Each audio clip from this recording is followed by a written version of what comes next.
100,000 welcomes, friend. Come on in and we'll talk some rebellion with me, the last Jacobite. Now, you may have missed it, but I know you're an informed viewership. The Sunday Herald today have outed the fact that the SNP have no plans, none,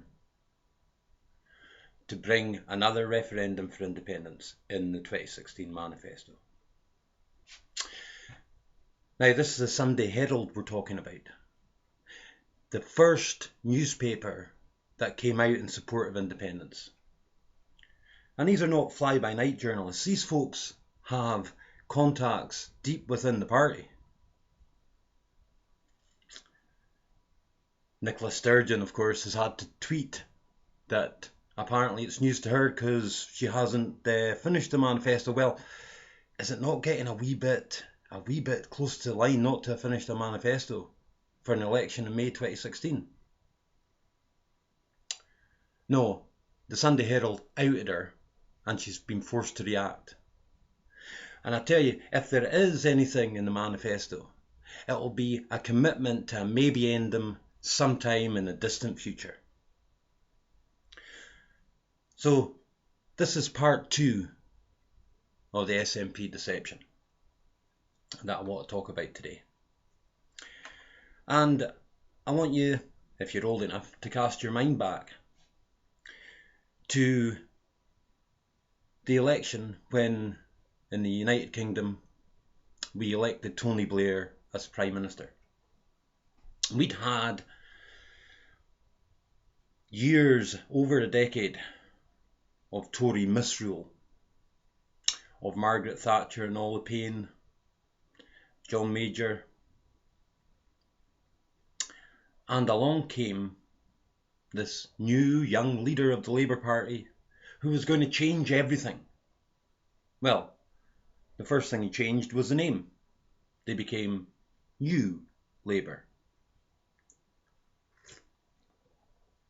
New Labour.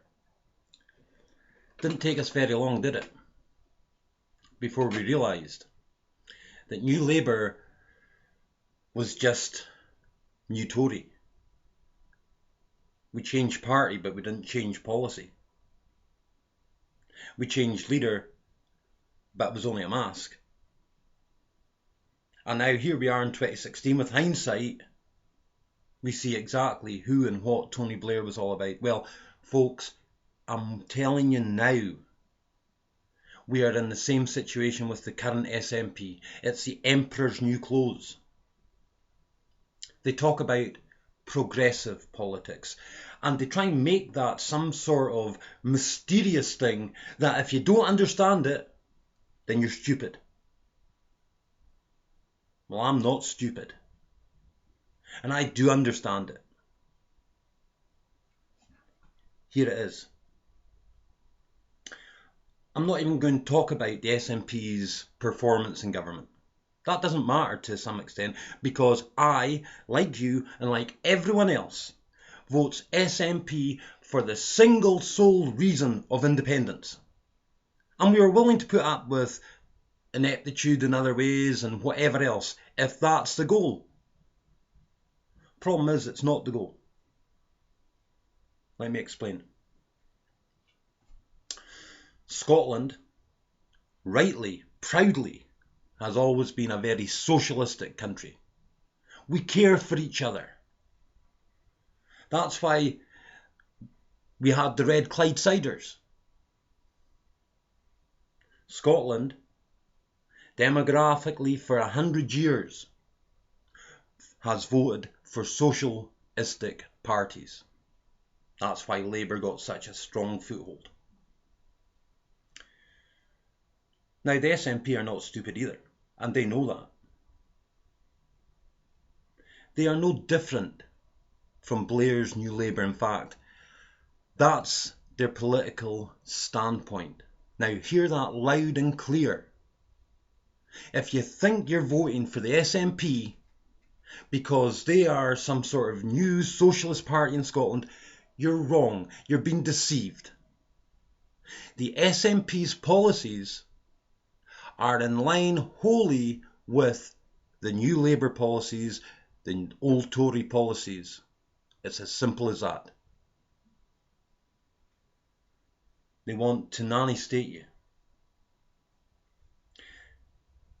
What they actually want is this.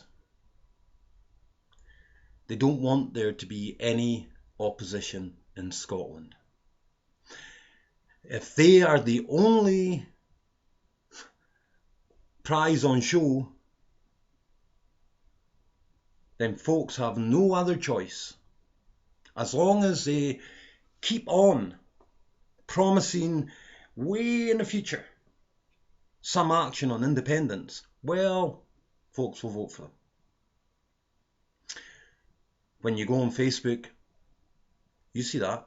You see all the stuff about, let's vote SNP 1 and 2, let's take away the proportional representation, we'll go first past the post again, I saw that today. Let's make sure there's no unionist politicians in Scotland. Great, great. Who wants unionist politicians in Scotland? No one. At least no one that really wants independence. And yet, what do we get left with if we follow the SNP's plan?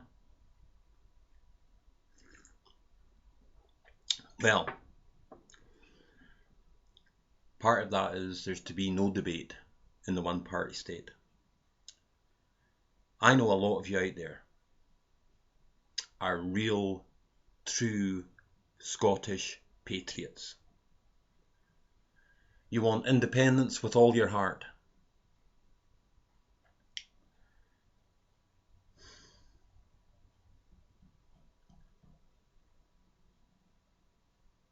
So do I. Of course I do. But I won't be voting SNP. I'll be voting Scottish Socialist, Scottish Green. I don't care. As long as I know the party has an interest in independence, that's what I'll vote. Now, tomorrow's blog, I'm going to give you some history. And I know history can be a boring subject for a lot of people, but you've got to understand where things come from to see where they're going. Mocharas, God bless you. May you have a wonderful Sunday. This is the last Jacobite. And together, we will achieve Scottish independence.